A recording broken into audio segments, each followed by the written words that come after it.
আসসালামু আলাইকুম। খুবই সহজ এবং সুস্বাদু শাহী টুকরার রেসিপি নিয়ে চলে এলাম আপনাদের মাঝে। আশা করি রেসিপিটি ভালো লাগবে। কেননা যে কখনো রান্নাও করেনি সেও এই রেসিপি ফলো করে শাহী টুকরার রেসিপিটি একদম পারফেক্টভাবে তৈরি করে নিতে পারবেন। তাহলে চলুন কথা না বাড়িয়ে রেসিপিতে চলে যাই। শাহী টুকরাটা তৈরি করার জন্য প্রথমে নিয়ে নিব পাউরুটি। পাউরুটিটার চতুর সাইড দিয়ে শক্ত অংশটা আমি এভাবে কেটে রেখে দিব। তারপর মাঝের অংশ এভাবে ছোট ছোট করে লম্বা করে কেটে নিব। আপনারা আপনাদের ইচ্ছা মতো কেটে নিতে পারেন। এখন চুলায় প্যান দিয়ে 1 চামচ পরিমাণ ঘি দিয়ে নিচ্ছি। ঘিটা দিয়ে এবার পাউরুটিগুলো দিয়ে দিব। আপনারা চাইলে এখানে ঘিয়ের পরিবর্তে তেল দিয়েও পাউরুটিগুলো ভেজে নিতে পারেন, তবে চেষ্টা করবেন ঘি দিয়ে ভেজে নেওয়ার জন্য, তাহলে টেস্টটা অনেক ভালো আসবে।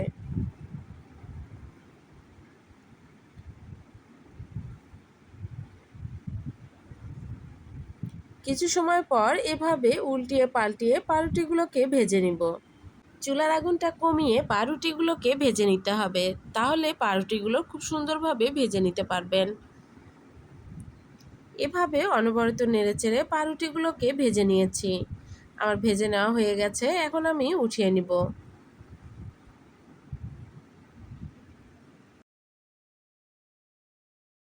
পাউরুটিগুলো ভাজা হয়ে গেলে এখন দিয়ে দিব পেস্তা বাদাম, কাঠবাদাম, চীনা বাদাম, অর্থাৎ আপনি আপনার পছন্দ মতো যে কোনো বাদাম এভাবে কুচি করে কেটে ভেজে নিতে পারেন।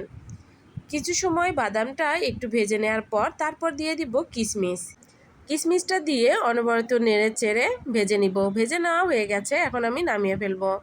এখন নিয়ে নিব আগে থেকে জাল করে রাখা দুধ। আমি 1 লিটার দুধ জাল করে হাফ লিটার করে নিয়েছি।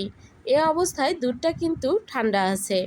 এখন এখানে দিয়ে দিলাম 1 টেবিল চামচ পরিমাণ কর্নফ্লাওয়ার, 1 চিমটি পরিমাণ লবণ এবং 1/4 কাপ পরিমাণ চিনি অথবা স্বাদ মতো। এবার সবগুলো উপকরণ হ্যান্ড উইচের সাহায্যে খুব ভালোভাবে দুধের সঙ্গে মিশিয়ে নিব। দুধের সঙ্গে মিশিয়ে নেওয়া হয়ে গেলে তারপর চুলাটা জ্বালিয়ে দেব এবং এখানে দিয়ে দিব কিশমিশ। কিশমিশটা দিয়ে অনবরত নেড়ে চেড়ে দুধটাকে জাল করতে থাকবো। অনবরত নেড়ে চেড়েই দুধটা জাল করে নিতে হবে, তা না হলে নিচে লেগে যাবে। দুধটা অনবরত নেড়ে চেড়ে জাল করতে করতে এক পর্যায়ে দেখা যাবে দুধের ঘনত্বটা বেড়ে যাবে। তবে খুব বেশি ঘন করে ফেলা যাবে না, খুব বেশি ঘন করলে ঠান্ডা হওয়ার পর ঘনত্বটা আরও বেড়ে যাবে। এর ঘনত্বটা ঠিক এমন থাকবে। এ পর্যায়ে নামিয়ে ফেলবো। এখন যে পাত্রে আমি ডেজার্টটা সেট করব সেই পাত্রে পাউরুটিগুলো ভেজে নিয়েছিলাম, সেই পাউরুটিগুলো এভাবে দিয়ে নিচ্ছি।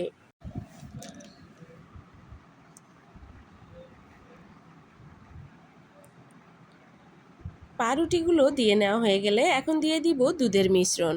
যদি আপনি পাউরুটিটা একটু মচমচে খেতে চান তাহলে দুধটা ঠান্ডা করে তারপর দিয়ে নেবেন, আর যদি নরম খেতে চান তাহলে দুধটা গরম অবস্থায় দিয়ে নেবেন। এবার দুধের মিশ্রণটা দেওয়ার পর আমি আবারও উপর দিয়ে পাউরুটিগুলো দিয়ে দিব। ভেজে রাখা পাউরুটিগুলো দিয়ে নেওয়া হয়ে গেছে। এখন উপর দিয়ে আমি আবারও দুধের মিশ্রণ দিয়ে দিব।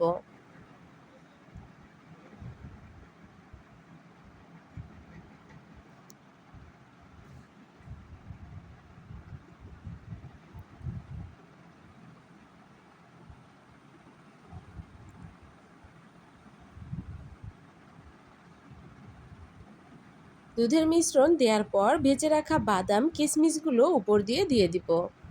সহজ এবং সুস্বাদু এই ডেজার্টটি এখন কমপ্লিট। আশা করি আজকের রেসিপি আপনাদের কাছে ভালো লেগেছে। যদি রেসিপি ভালো লাগে তবে প্লিজ একটি লাইক দিয়ে যাবেন, এবং যদি আপনি আমার রেসিপিগুলো দেখতে চান তবে চ্যানেলটিকে সাবস্ক্রাইব করে বেল বাটনটি অন করে দিতে পারেন। এতে করে আমি ভিডিও আপলোড দেওয়ার সঙ্গে সঙ্গে আপনার কাছে নোটিফিকেশন চলে যাবে এবং আপনি খুব সহজেই আমার রেসিপিগুলো দেখতে পারবেন। সবাই ভালো থাকবেন। আল্লাহ হাফেজ।